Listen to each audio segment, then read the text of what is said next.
नमस्कार। आज हम आपसे बात करेंगे तिल के बारे में। पिछले वीडियो में हमने आपको बताया था कि चेहरे पे, शरीर पे कहाँ कहाँ तिल होते हैं तो क्या क्या प्रभाव देते हैं।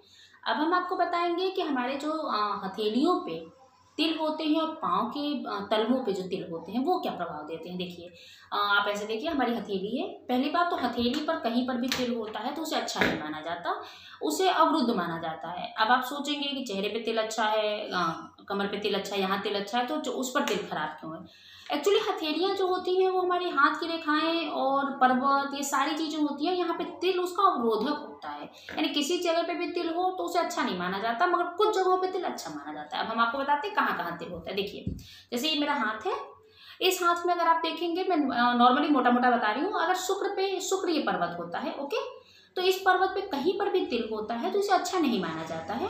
इसमें माना जाता है कि आपको कोई बीमारी, शुक्र मीन्स आपके प्राइवेट कोई प्रॉब्लम, पर्सनल प्रॉब्लम आपको हो सकती है, ठीक है। अगर चंद्र पे होता है तो इसका मतलब होता है कि आपका दिल दुखेगा, आपको धोखा मिल सकता है प्रेम में, या फिर आपका मन विचलित रह सकता है, या मन डिस्टर्ब रह सकता है। इसी तरह बृहस्पति पे होता है तो बृहस्पति पे तिल होने का मतलब होता है कि आप राजनीतिक महत्वाकांक्षाओं में या बहुत ऊंचाई पर पहुंचने में अवरुद्ध आएगा, कोई ना कोई बाधा आती रहेगी। अगर बुध पर्वत पे होता है तो वैवाहिक जीवन बहुत अच्छा नहीं होता। अगर तलाक नहीं भी हुआ है तो भी कोई मैटर नहीं होता। तलाक नहीं भी होने के बावजूद भी आपके जीवन में यहाँ पे अगर तिल कहीं पे भी है तो आपके मैरिड लाइफ जो होती है थोड़ी डिस्टर्ब होती है। अगर सूर्य पे है तो सफलता में दिक्कत आती है। शनि पे है तो सफलता में दिक्कत आती है। सूर्य पे है तो थोड़ा बहुत आपको जो है प्रॉब्लम आती है, ठीक है। सूर्य पे मतलब बहुत दिक्कत तो नहीं आती है, लेकिन हाँ, एक्सट्रीम पहुंचने में आपको अवरोध आती है। लेकिन शनि पर होता है तो अच्छी खासी दिक्कत आती है, बार बार एक्सीडेंट होते हैं और बहुत सारी चीज़ें और भी होती हैं। अब आते हैं, हम आपको उंगलियों पे बताते हैं। देखिए, सबसे पहले लेते हैं हम अंगूठे पे।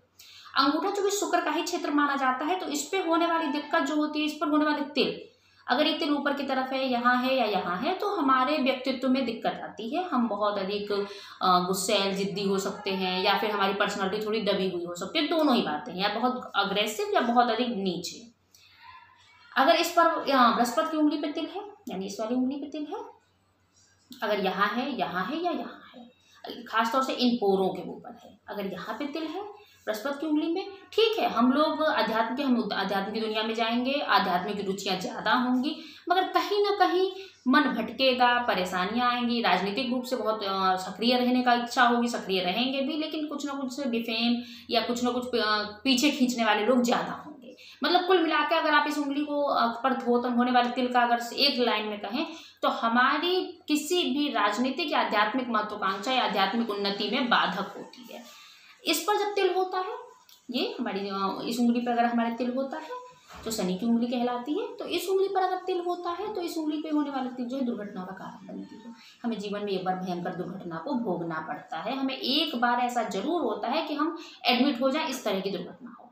अगर सूर्य की पर्वत पे तिल होता है, अगर इस उंगली में कहीं भी तिल होता है, तो हम उस एक्सट्रीम पर नहीं पहुंच पाते जहां तक पहुंचने की हमने मेहनत की है या जहां तक पहुंचने की हम योग्यता रखते हैं।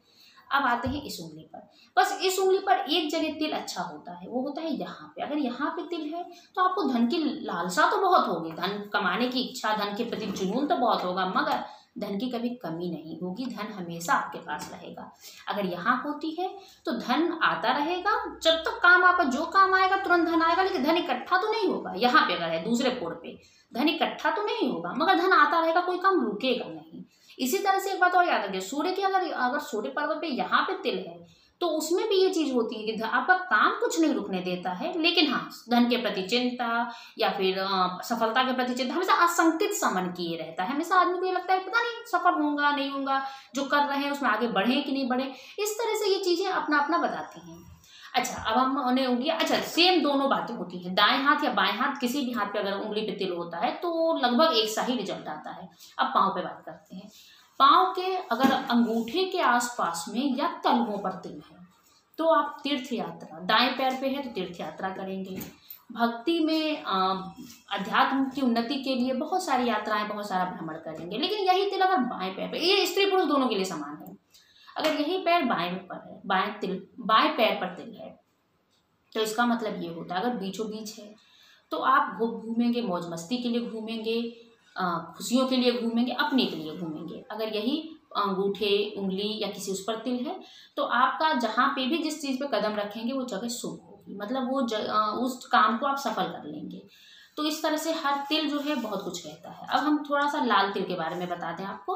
लाल तिल भी अपना असर देता है, लाल तिल का भी अपना असर। तो कई लोग ये कहते हैं कि लाल तिल जो होता है शुभ नहीं होता, लाल तिल का असर जो है अच्छा नहीं होता। तो हम अगले वीडियो में आपको पूरी बात बताएंगे कि लाल तिल क्या होता है, लाल तिल बाय बर्थ जो हो, बाद में पैदा हो, इन सब तिलों का क्या महत्व है। काले तिलों में एक बात याद रखिएगा, इन तिलों का जो कुछ भी मैंने अपने इस वीडियो या पिछले वीडियो में बताया, तिलों का महत्व तभी होगा जब या तो ये बाय बर्थ हैं, यानी जन्म के साथ ही, या जन्म से कुछ ही टाइम बाद विकसित हो गए हैं। अगर ये 10 साल 20 साल बाद विकसित हो रहे हैं तो उतना महत्व नहीं होता। इसी तरह से हथेली में एक बात आपको हमने नहीं बताया, फिर से हम बता देते हैं, भूल गए थे, सॉरी।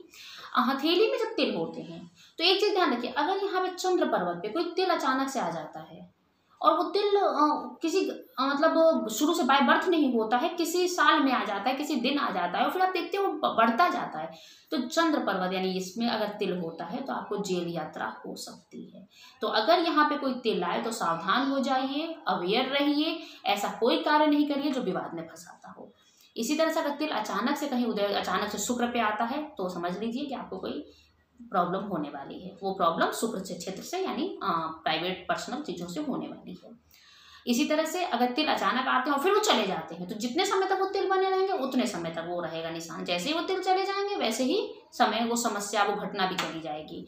तो ये पूरा हमने आपको तिलों का इतिहास बता दिया कि तिल कब क्या प्रदर्शित करते हैं। अगले वीडियो में लाल तिल के बारे में बताएंगे। तब तक के लिए नमस्कार।